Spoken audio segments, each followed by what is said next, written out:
Hi guys, and welcome to the tutorial where we will explain how you can make a Stripe account. So let's jump right in.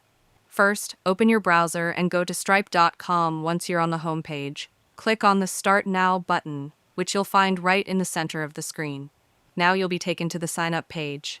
Here you need to enter your email address, your full name, and then create a secure password.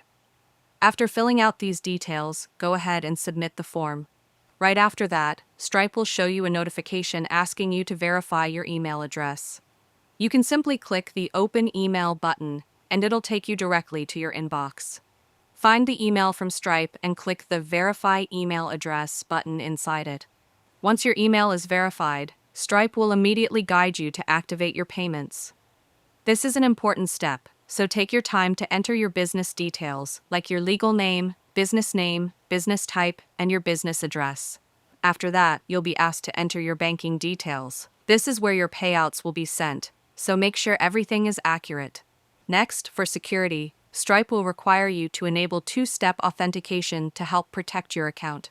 You'll also see some optional settings like automated sales tax calculation and climate contributions. You can set those up now or skip them for later. Once all the sections are filled in, review everything carefully, then click to finish setting up your account.